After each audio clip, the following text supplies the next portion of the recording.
Cool. Back to the action. So we were just talking about influencer strategy.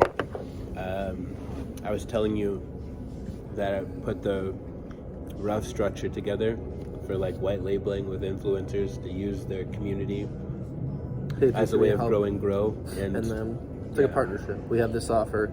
We want to help you, and it's like essentially we have to do a little bit more effort for them, but like the effort they have is like they already have a community. Yeah. We leverage your community. We leverage our resources. Our resources is your community. Boom, boom, out. Exactly. The reason why I bring that up is because if we can, we could have a lower tier of partnership with influencers where we give them something and in exchange for that, they share our content.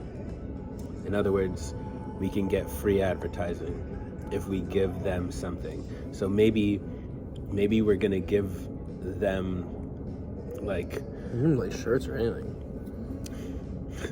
A shirt's not gonna make them share our content, but we could give them like 100 people from their community that follow our page or sign up, and like they sign up saying they came from that influencer. We'll get like 2 months free of our Q&A, like of our Twitch stream. Events. You can also get sometimes influencers. We host an event. We want them at that event. The event is organized like fitness info. I mean, I can't see us doing. Oh, you mean like one of the dancing thing with Jesse? Yeah. Take their influence and be like, come just to here. They'll show us some of the content. We'll do a little bit of stuff for us, but then they'll also have big aspects for themselves. We're essentially just take a note for that. It's good. Can use influencers to host specific events. I.E. Jesse dancing. This is an example. Yeah. Another example, although she's not an influencer, is like Khalil's wife, a naturopath. So we can do like a wellness workshop where we pay Christy a portion of the revenue that we make for hosting the event. A portion or a fixed amount? The portion will be a fixed amount, but it'll also be a portion. Well, I mean that is like, is it percentage based or is it just like I'm paying you $400 to be here? If we made $500 or we made $5,000, you're still getting paid $400. That's the difference. It's not going to be a percentage. No. That's absolutely crazy. Okay, that was the difference I wanted to make. Like it's a fixed amount versus like equity kind of thing. Yeah. No fucking way. I would do that. I'm asking this question because you said Khalil's wife. I just swore. That's why I reacted that way. I'm winning. You did 3 before we started keeping track that I'm choosing to keep off the list. Why would you put them on the list when we make the rules? Pardon? You can't make rules and then shun me for me breaking those rules previously to being made. That's like you saying I'm going to jail for smoking weed when it was illegal until today. Yes, that's why I'm not doing it. Like probation. But it doesn't change the fact that I did ask you to act like a professional in meetings. And now it's a challenge. You didn't do that. It's a challenge. Yeah, but it doesn't mean you didn't. I said you shouldn't swear as often previously too. But that was months ago, not recent. Not months ago. I don't even remember you saying that. It was in one of the. No, it was a while. It wasn't anything recently. I wouldn't even say it was in this year, but still relevant. I'll be like that crazy. I'll be the crazy ex-girlfriend that's like, I remember 4 months, 6 days, 12 hours ago, you sent this text message. It's not adding up. The second time I ever met you, it's been a year. Okay. No, but yeah, no. I just wanted to go down that only because it was Khalil's wife. I just want to make sure that's still fixed amount. But like, it's gonna be worth it for her, right? Like, if she's at a 2-hour event and you're paying her like what X amount, it's going to be worth her time. Plus, in most cases, it's probably going to be in Niagara anyways too. Maybe, depending on what you like. I mean, realistically, if you offered her like $500 to drive to Niagara for 2 hours and back, or sorry, to Toronto for 2 hours and back, she would be looking to say no. Well, maybe it depends on how much you're worth their time, but you know what I mean, right? Yes, yes, I do. But that applies to basically like anyone that we can get in our network. Like if Ross wanted to like do an event based off like coding and stuff, it just depends on what they value their time at, right? I mean, Just as we an are gonna example. determine and then offer them. But yeah, like, overall, you're right. Yes, the only time it would make sense to do like a profit share that was a percentage would be if it was an influencer that was bringing a crowd with them. Yes. But that's I don't It's know. like How it's like the sales thing. The reason why you're getting commission is because you're bringing these people in, but they Exactly. wouldn't get commission off the whole thing. They'd get commission off their contribution. Exactly. Like it could very well be like, hey, you're an influencer. I pay you $300 to be here. But if any person that you're able to get in through your referral link, we will give you a commission based off of that referral. So that means if I bring people in, you bring people in. It depends on the person. If the person's big enough that it excites people that they don't know to come, then it is worth it to give them an overall commission. Like if, for example, like basically the premise of having an event where Christy's doing a wellness activity or a therapist comes in, Christy's Cleo's wife. Is her name Christy? Crystalline. Christy for short, yeah. Christy?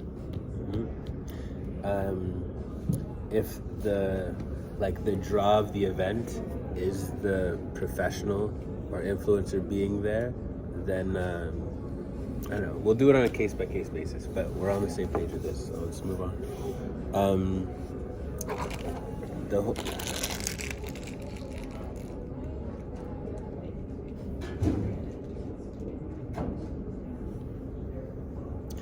The whole reason that I brought up the influencer thing is that I think it makes sense to have a lower tier of partnership with influencers where we give them something that they can give their community in exchange for them sharing our content.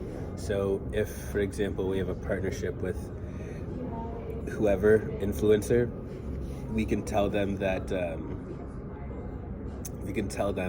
we're partnering with them so that the first, like, it's really common, you know, when you watch a YouTube video and they say like, we're partnered with BetterHelp, and if you type in, Yeah, that's what I was just up with that. It's like type in this, you might get like this much off of the monthly subscription and whatnot. Like all the basic stuff you see like everywhere. Grammarly, BetterHelp, the Raid Shadow Legends.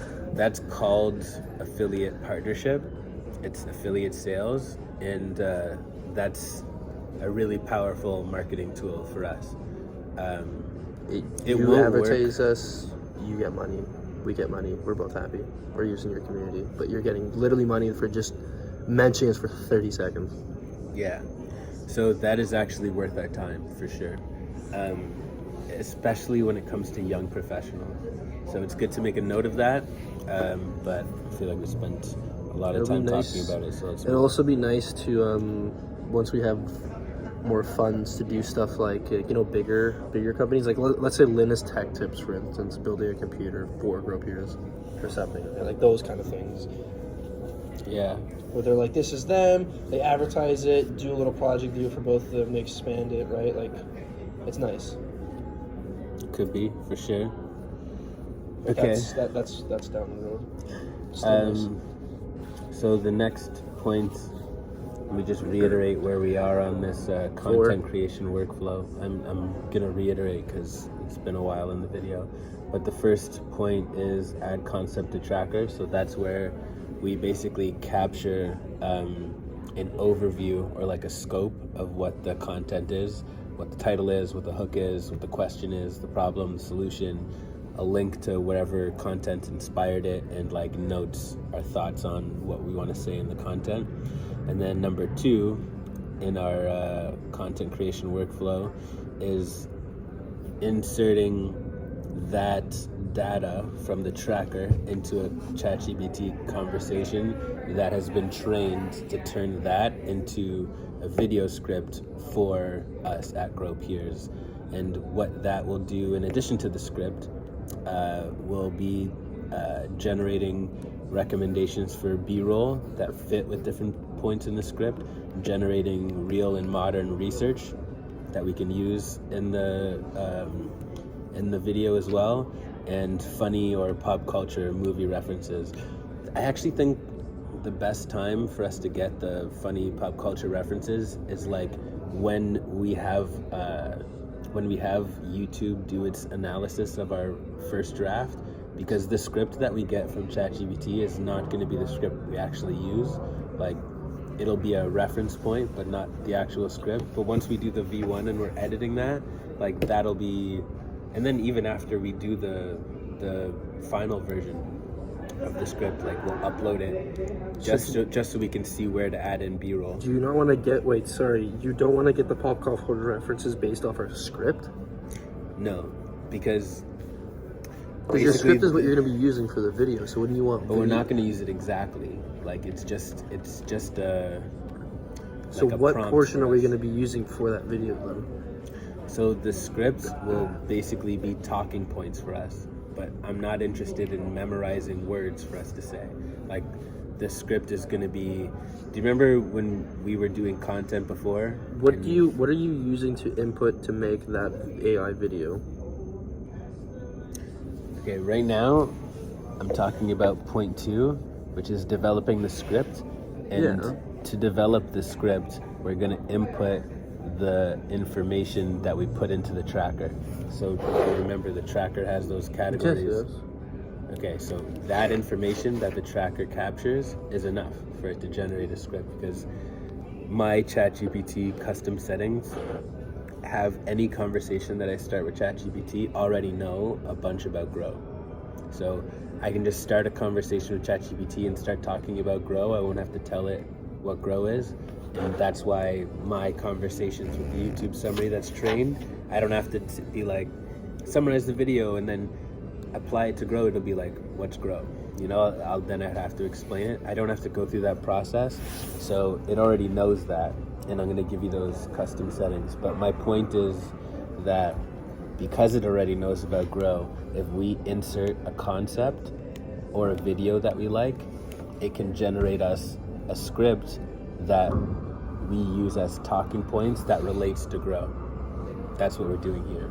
In addition to that, we can also use, it'll actually, the more that I think about it, everything listed here, the B-roll recommendations, the research and the pop culture and funny references for B-roll, we could do it there, but it'll be most effective to do with the version 2 version. Like, the final version of the video that we shoot is the final version of the A-roll, right? So if we post a video on YouTube of the A-roll that doesn't have the B-roll in it, and then we get the YouTube analysis tool to tell us when we should insert B-roll and like what B-roll ideas we should use, then we can plug it in step 6, edit, so highlights are at the beginning and B-roll is added. Do you understand what I'm saying? When are you getting the B-roll though?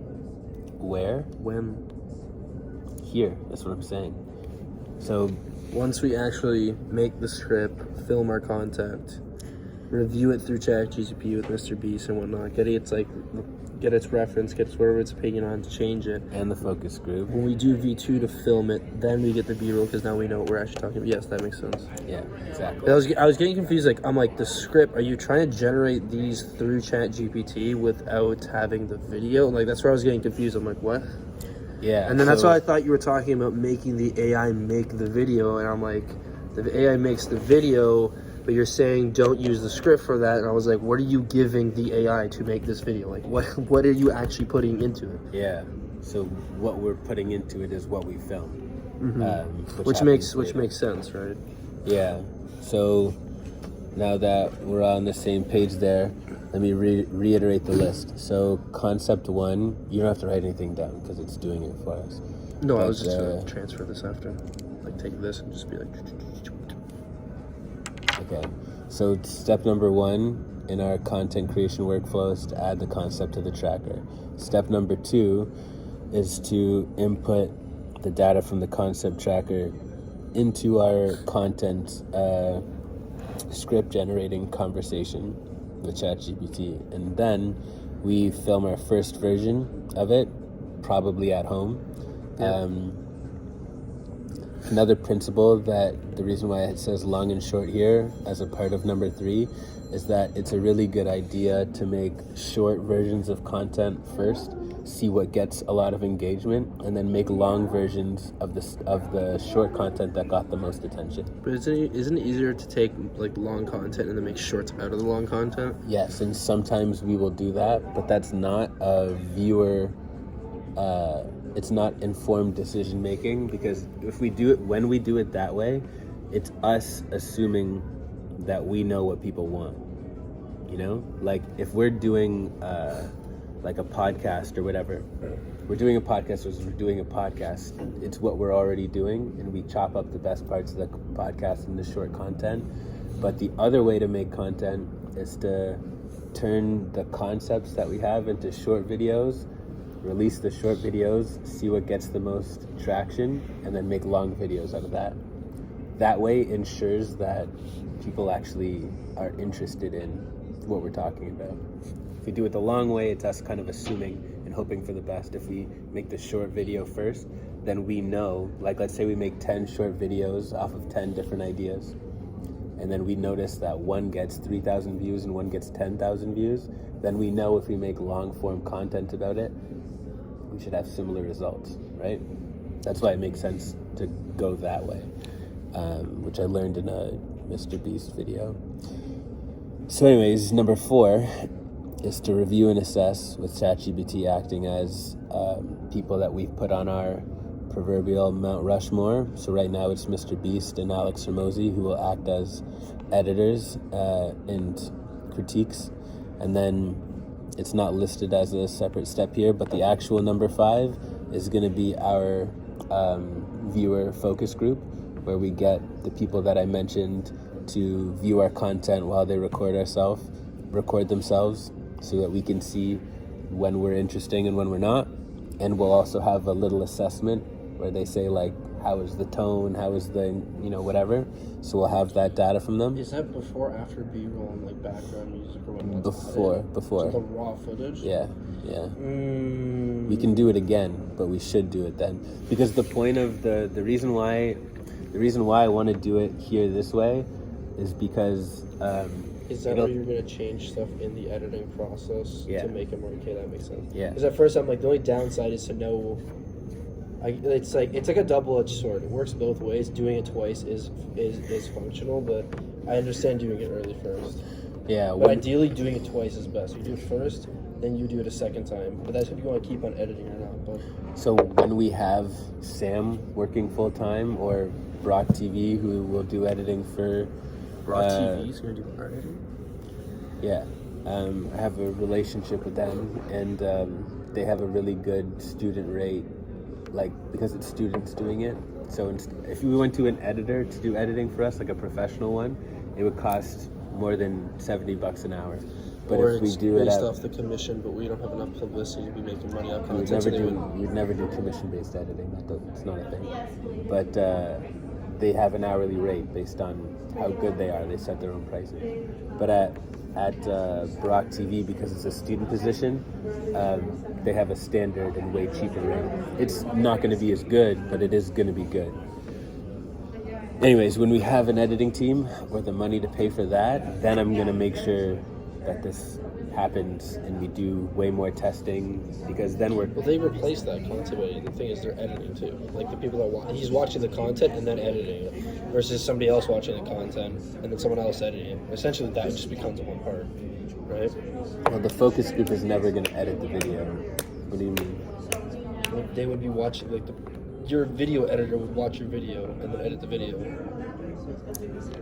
No, we would have the focus group. The focus group is going to watch the video to give us feedback on the quality of the video, and then we would make adjustments to the actual video, like content itself, and then the editor is the person who's going to like put highlights of the best moments of the content at the beginning. Like they're going to actually put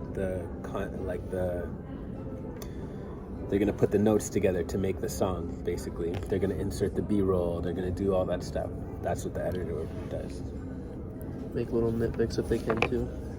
Yeah, I'm sure they will have a professional opinion. Why do we say it? Because it's like you have the small contents that makes long-form contents, and the long-form contents makes small contents too, which is interesting. Yeah. You know what I mean? It's like you start with small, go large, and then from large, anything that's said like really significantly, you can say it again, blah blah. Yeah.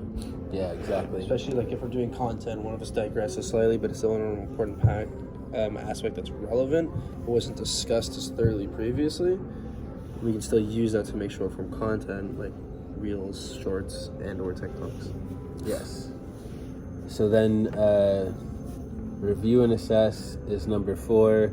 Number 5 is the focus group. Number 6 is the V2, aka the final filming, which we'll do in Toronto. V7 is editing, so highlights are at the beginning, and just overall editing of the video, so adding B-roll, etc. And then number 7 is post. You want to write that down? Since this Don't need to. Oh, fair enough. I'll write it down later. We don't need to take any notes now. Cool. So that was the content creation workflow. I say we don't need to take any notes because it's gonna not transcribe the efficient whole to. thing. Yeah, and it's gonna exactly. So unless we're trying to learn and into anchor those whatever the conversation is, sure, but we don't need to take notes anymore. We have this taken care of. So now, growth strategy. This is no longer valid. No, it's actually completely valid still. The only thing that's not completely. The only thing that You blind? yes, Are you short-sighted? I need glasses. Yes, For short or long? whatever means I need to zoom in on things that are far away. So the first point on this is the one that doesn't matter anymore. Our new schedule for being on campus is our old schedule. We're really not changing it. Once to twice a week. If we have a shit ton, if we have a lot to do, I'm cool with us being on campus once in the week. Yeah. I do think we should be on campus. Just around. People are going to have questions, right? Well, just there's an energy that we get from coming downtown and having days like this, and content. I never want to go a week without doing version 2s of content. Or even at just least new once. content, meeting new people. And it's going to be interesting because I think about the experience we had earlier when those people came up. If I'm just on campus talking to people and somebody's like, I was just telling you about this, Rebecca. This is who I was talking about. Let's go talk to him right now because you're there. You're present. Yeah, exactly. You weren't just like a ghost, like a story that he tells his friends about, like the Loch Ness Monster, right? He exists, I swear. He exists. He's not a figment of my imagination. I'm not kidding you. I actually met this guy. Yes. So there's still value to being to having Toronto days. With me, it's a truck with stuff on it. It's not that deep. There's still value to having Toronto days. I still ideally want to have 2, and I think on a good week, I still want to come to Toronto 3 days a week so that we can do that much content, because I think content is king right now. I actually I haven't gotten to this yet in terms of telling you, but I want us to set a goal for content that we crush in advance of my birthday, because I want on my birthday to have a ton of content already on The website? Or just the on social social media, because that when we go onto the website, that's when all the social media platforms I'm going to be like, well, not all nobody's of them. gonna realistically nobody's gonna go on our website. Lucas is going to go on the website the second I send it to him. Yeah, when I say realistically, I mean practically. Like, out of the people that are going to engage with the social media posts and the accounts and stuff, I mean, unless we have our survey and stuff up, which I don't think we will. Anyways, sorry, I'm getting distracted. I'm saying that I want to have as much social media content on our YouTube, Instagram, Facebook, etc. in advance of my birthday, so that when people go on our social media, they see a ton of content that they can interact with. That's the plan. Well, I need something to see. Like that's literally the main reason why I haven't put anything on my Instagram about showing off Grow Peers is because there's nothing on the page to see. And the problem is that if somebody clicks it once and there's nothing, I don't want them to. You want them to see it for the first time and be like, "What is this?" and then have stuff to look at. Yeah, exactly. No, I agree. I agree. Very good. So the next point is combining young professional growth with international student growth. And what I mean by that is I want to target young professionals through LinkedIn, through all of the everything that we do for growth. I want to do it basically just as much for young professionals as we do for students. The only variance is, like, we're obviously on campus and primarily focusing on students. That's like, we're not going to walk around and start talking to young professionals at their office.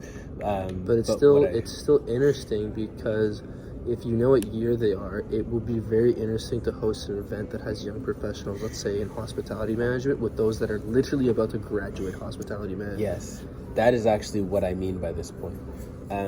What I want to do is, so first of all, just from our respective friend groups, and because I still have a following from people who like know me through LinkedIn or through me being present at Brock and stuff, like, it's going to be pretty easy to get a bunch of people's attention and some like early participation and grow.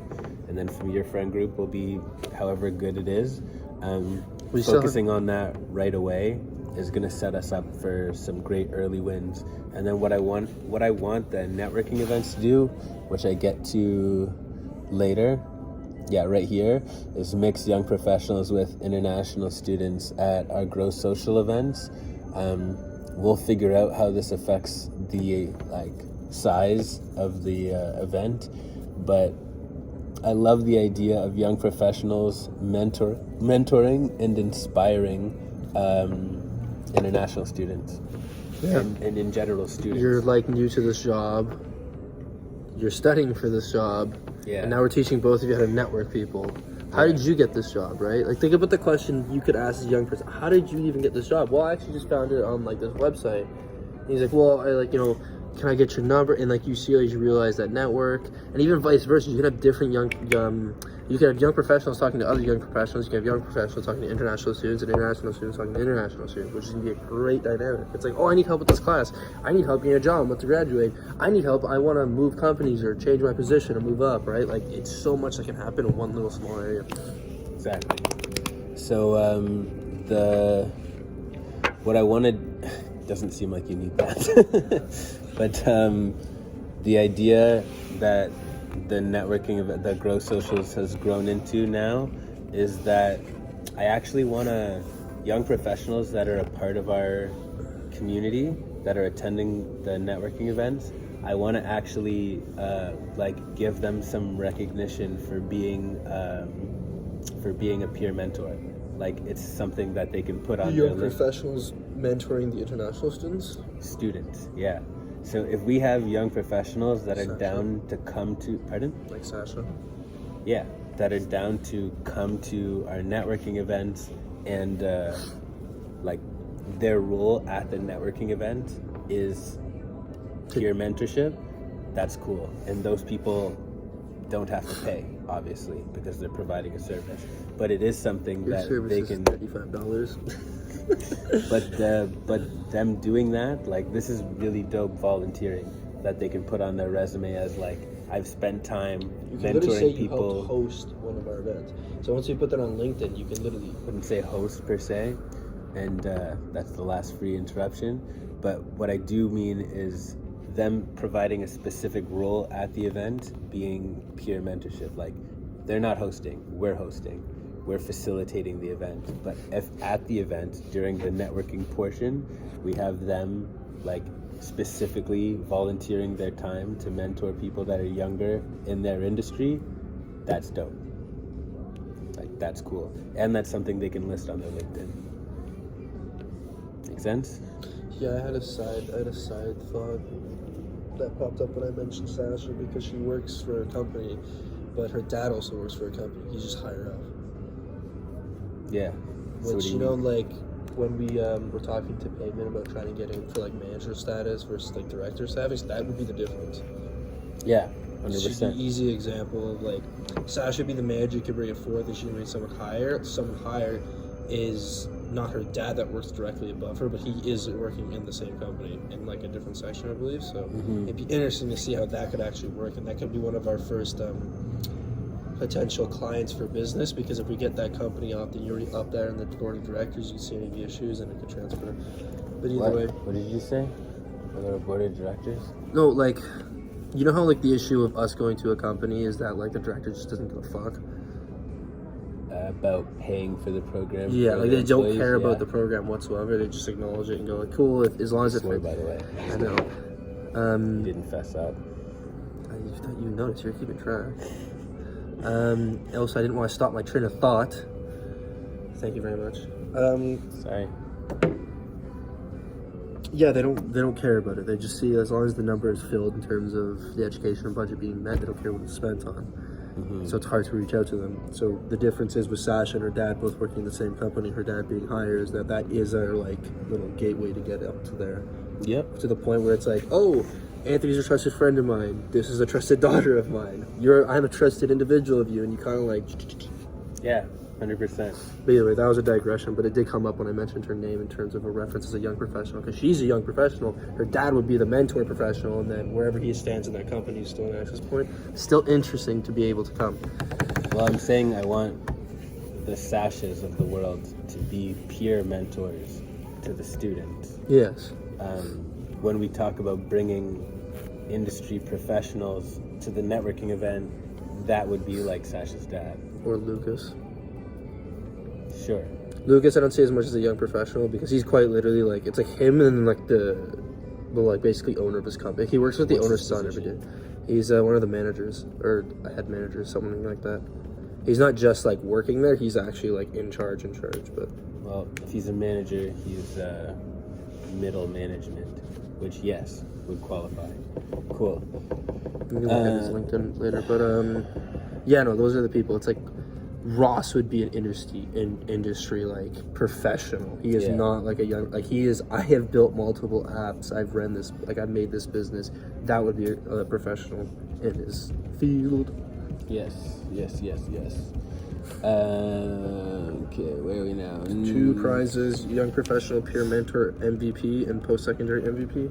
Yeah, so this is how I want to do the cash prizes. So we have people there to volunteer their time as a peer mentor that are not getting paid to be there.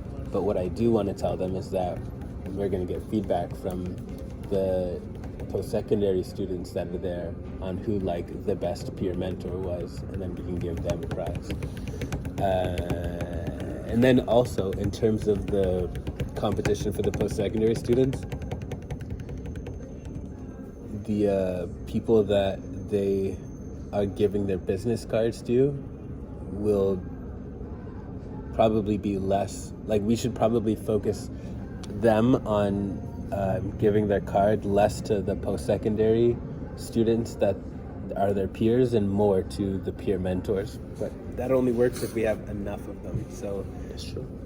you just like need to keep an eye on that. Well, we can also go over this, because this event is separate from then just the international students event or just the I young never professional. want to. This is my point. I never want to have a networking event that's just international students. I always want to have young professionals there. Then I think the event would just matter the same. Like they would they'd be learning the same skills. They just come from 2 different little areas. Like the problems are not the same. Yeah, they are. Not all the problems they have are directly the same, but they are correlated with one another, which is nice. They share interests, but they're not like, Yeah, they're different levels of your the same tire's problem. broken, my axle's out, right? Like Yeah. we're still troubled with the car we're driving, but there's Yeah. 2 different aspects. Yeah, That being exactly. said, okay, that doesn't make sense. We just have to change the cars, but the aspect of our game still is the same. How good were you at networking? Yeah. Right? exactly. Whether you're a young professional or post-secondary student doesn't change it, because if you're amazing as a post-secondary student, you're going to be amazing as a young professional. But if I was terrible either way, you know what I mean? If I'm bad at networking, it don't matter if I'm going to school or if I'm at the job I'm working. I'm just bad at networking in general. Yeah, exactly. How long does a video take? How long does a survey take? Depends on the content. Survey, how long does the survey take? so this is why I wrote it here, is I want to know, I want us to set a timer before someone starts filling out the survey when they're filling it out in person, because I just want to get a gauge for how long it actually takes for them to fill it out. I've been wanting to get up after lunch. Cool. Interesting.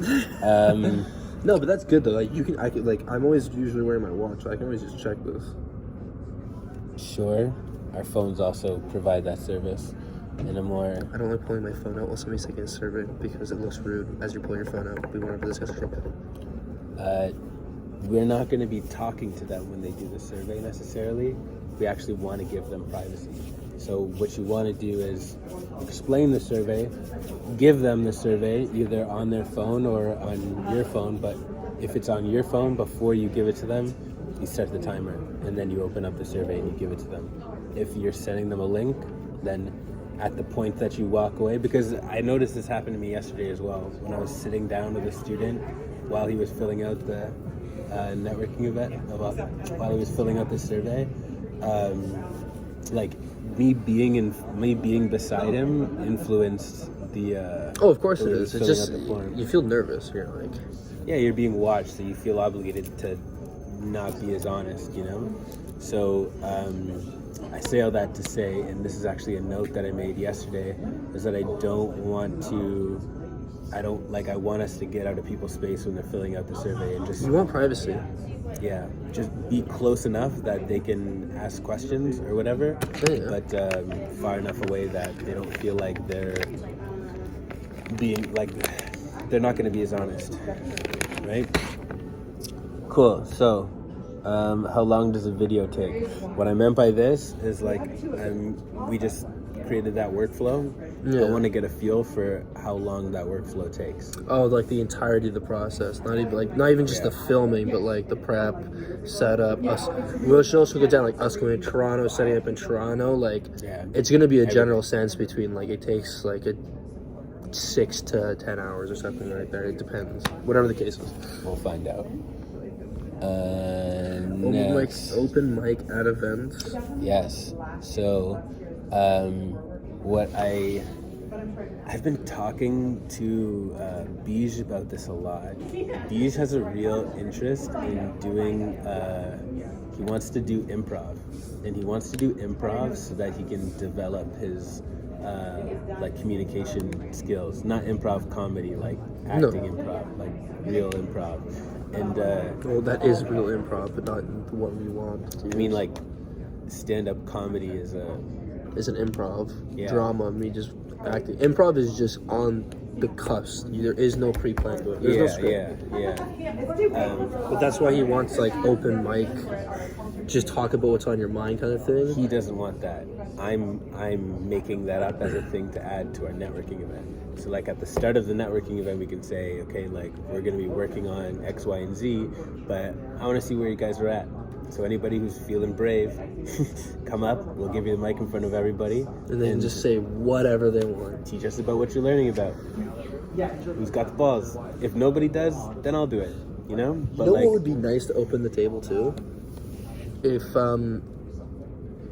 like we're there, I guess we're on the concerts, right? But if we have like people come in, someone like Yada, or someone like Zayn, or somebody that's not like in actual content all the time, it wouldn't be a bad idea just to have them come to the event for the event and have them be one of those people that comes up first to break the ice. Yeah, if they want to. Right? No, that's what I mean. Of course, if they want to, right? But like you get what I'm saying. Like people that are comfortable with this, Yeah, right? it's Just going to like be open to anybody that's there. Zaina and Yada are going to be young professionals on the list. We're going to have students there too. Open mic is open for whoever.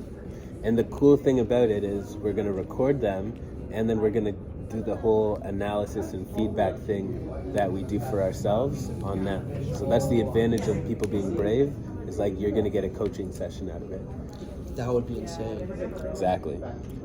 So that's... Now, is there going to be an issue if we do that before asking them to do that? No, we're asking them who wants to come up. So if they come up, obviously... What I mean is like to record it and then be like, here's an analysis. That's the whole premise of the reason why they're getting up. They're getting up so that they can participate and get some feedback on their presentation skills. So We can do it right then and there. I'm just gonna record it, and then you just see me in the back on like a tablet. I think we would. Would you want to call them later? Yeah, we'll follow up with them. We'll see how it is, right? It'll be too it'll be too distracting. I don't want to do it on the spot. Because we'd have to upload it to YouTube and blah blah blah. It's gonna take too much time. But I want to do that at the beginning, and then so I want to do it at the beginning, but then also now we were talking about like if there's a tie for the scores of the networking competition. Yeah. So if there's a tie, we're gonna make them all do this, and that's how we're gonna pick the person who wins. So if there's a tie. Oh, you're going up there, and you're just pitching to the whole crowd. Exactly. That's sick. And then they'll get feedback too. Yeah. And then we'll be able to we won't do the full analysis on the spot again still, but we will... Actually, it wouldn't be a bad idea if they are one of like... It's just going to take too long. No, okay, no. On the spot, no. But I mean, is like if they were one of the people to go up in the first place, and then they were also to be one of the top 5 that tied to go up again, I think it would be beneficial to see the difference at the beginning versus the end of the actual event. For sure. 100%, For right? sure. It would be too cumbersome, like it would take too long to I wouldn't try to do give that them there, an that would- analysis, but I do like the idea of following up 100%. I know that that's a unique case, but that would be enough. Like if I went to this and I went on stage at the beginning, You would do it for sure. no, but then I win, have to go on stage again, Yeah. and then one of us comes up and I was like, oh, by the way, I did this analysis to see like how you presented, right here at the beginning versus at the end, like to see that improvement would be insane. Yeah. And actually, I just had another related idea. It would be really awesome if, like, the thing that they did when they stood up, or maybe this is just better to do as a part of the Growth MBA, but it would be cool to have, like, I was just imagining at the networking event, having the people that were in like the finals get on stage with us and like have some type of interaction with us. Like it could be a debate, or it could be like a speak off or something, you know, where they have to like show off their skills, not just in like presenting an intro, but like convincing us or something, or selling us on something, you know, like something where they're actually interacting with us. It would be really fun. What if I get on stage and tell someone that depression is only a perspective, it's not a mental disorder? You would just, oh my god, motherfuckers would go off. I'd probably be the one to debate you on that, just for the fun of it. Oh, but anyways, you could just sit there. So yeah, open mic at events, reward for top 5, opening of the event. Yep. Q&A at the Growth Social. Anything they have questions for, which when they do the content would be pretty nice, but that's like, it's kind of open mic, but not to the extent that you're trying to do with that idea. Yeah. I don't want to overload this event, because I'm having it there as like a filler thing. I think it would be a good to have as a resource for people that went to event to just ask questions and maybe get answers as like a form afterwards, not at the actual event. Well, like when you're doing feedback, it's like, do you have any questions that you want answered? Maybe. Sure. Like this would tie into like the monthly thing, like when we answer some questions. Yeah.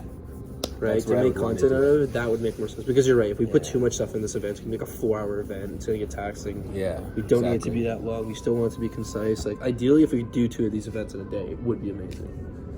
But that would be an event-heavy day. That would be a lot.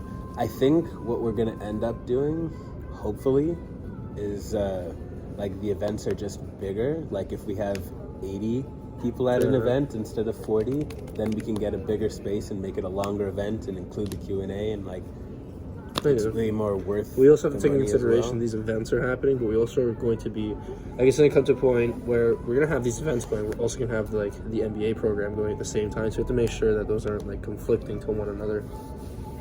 Yeah, I mean, eventually I'm gonna have enough confidence in you for you to run one of them while I'm at the other one. But yes, in general, we definitely have to keep an eye on that. No, but that's what I mean. Like having these events later in the evening. But if you did, like if we did the course, like as you would, like 8 hours a day, like 6 hours, whatever the case is for like the actual like MBA course, and then this event we go to afterwards, whatever. I wouldn't mind doing that, to be honest, because You're teaching one thing and then you're going to event. That makes sense. But I just mean Yeah. like the time frame can't be conflicting because of how we have the event organized. Like if everyone's available on Tuesday, we need to make sure that that Tuesday slot is not going to be on a day where we're going to be teaching our curriculum. we'll see. Eventually, like once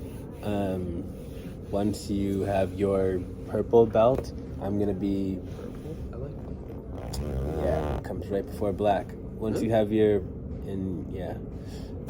once you have your purple belt is gonna basically be when I say like go do a thing while I go do another thing that's customer interaction-y. At that point, like I would be fine saying do the growth MBA or do the networking. I probably want you to do the networking event, but anyways, It's going to be good. at a when certain both of us point are it's not going to in the be same- fine. Yeah. And that yeah. grows to the point where other people are not doing that too, which is nice. I don't think I'm ever going to want other... no, that's not true.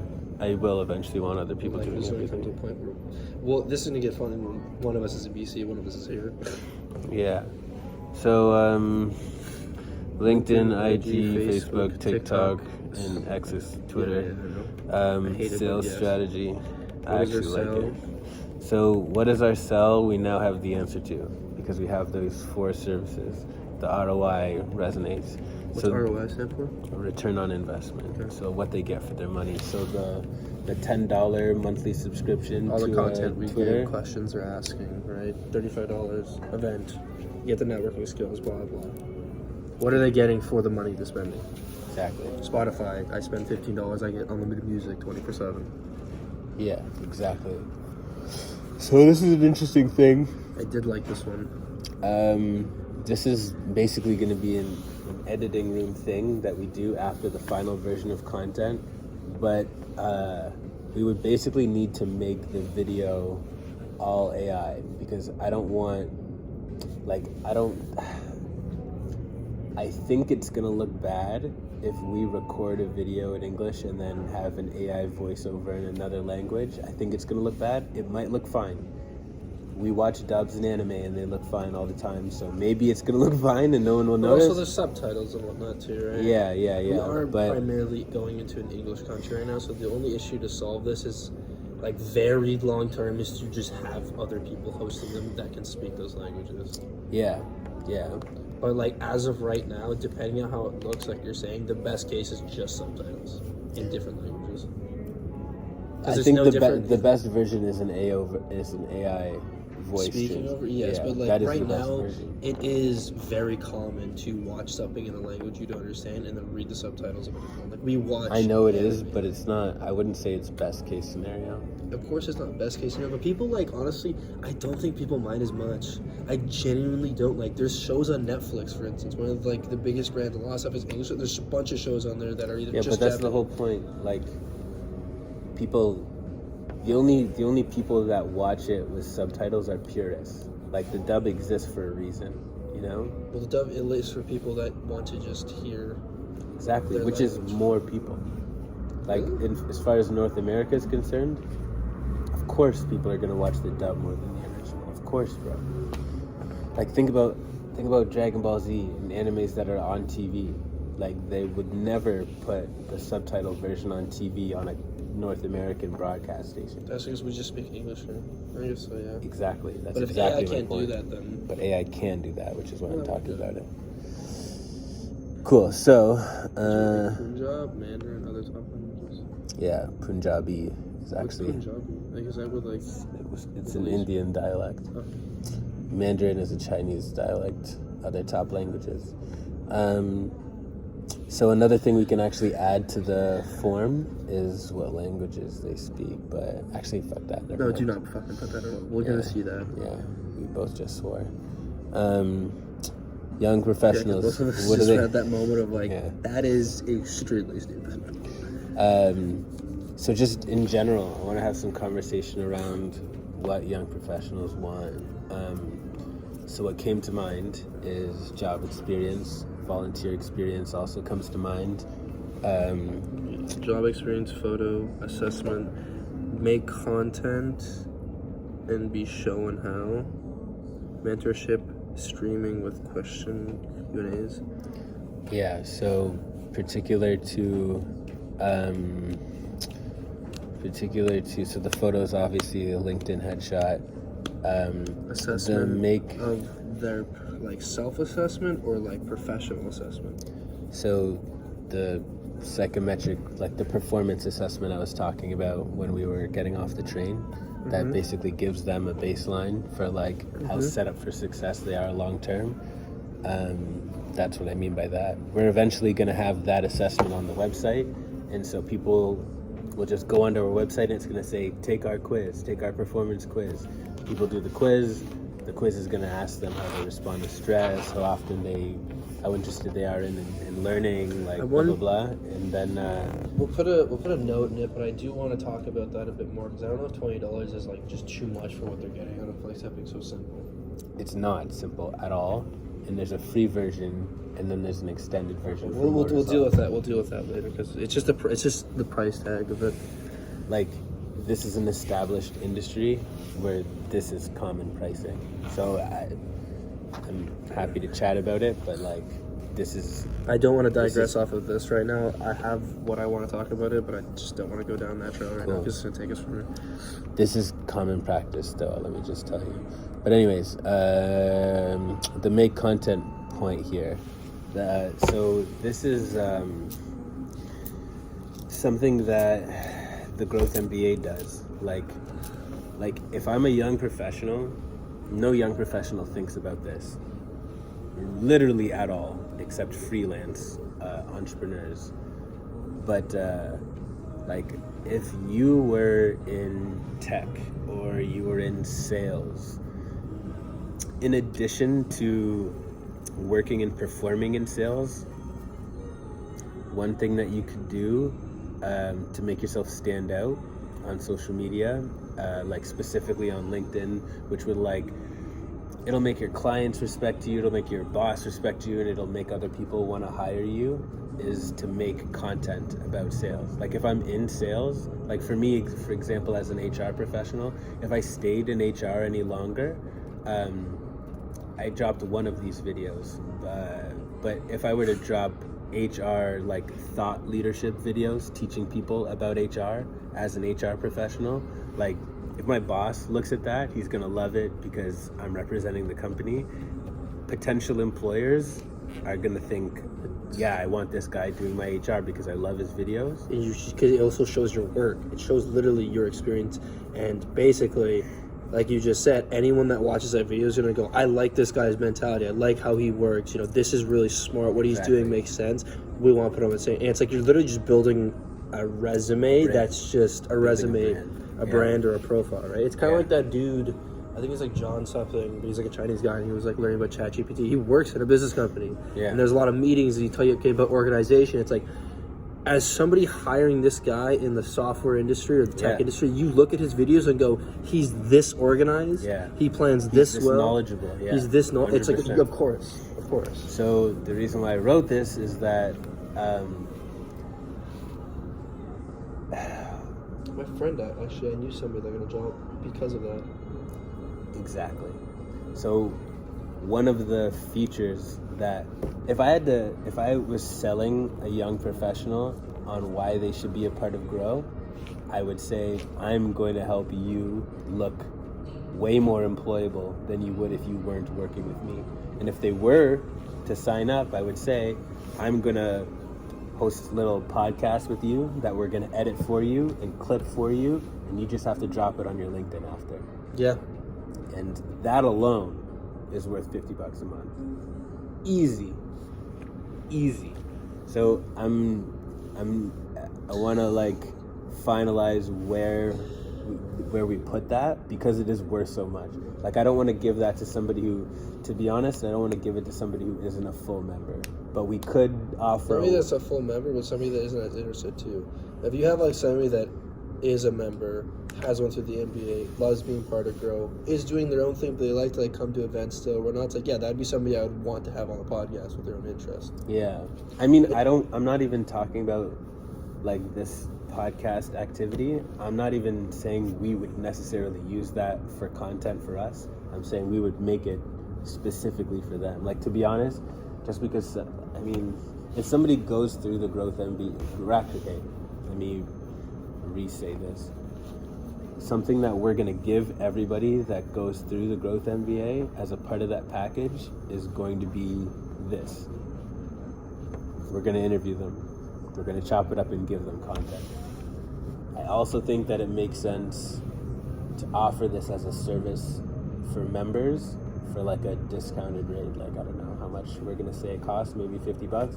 But if they want to make content, then we can help them make content for them, just as an added feature in addition to their membership. But That's what people are interested in, right? Yeah, because literally, I'm telling you, like, I don't know anybody, not one person, who isn't an entrepreneur or in real estate that makes videos trying to be a thought leader in their industry. Like, it's not a normal thought. No, like I've seen them, but like it's very spread. It's like you see some like electrical people. Like there's like one girl that They're shows usually like, what she's doing, entrepreneurs. but they're entrepreneurs. Exactly. That's the thing. That's my point. I think the one girl was still going through her apprenticeship, but she was showing what she was doing or doing service calls, That's and she's smart. working at like a huge company.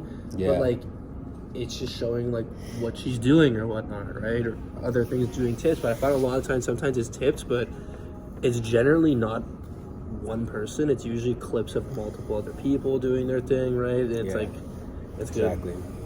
Cool. That's everything from the whiteboard session.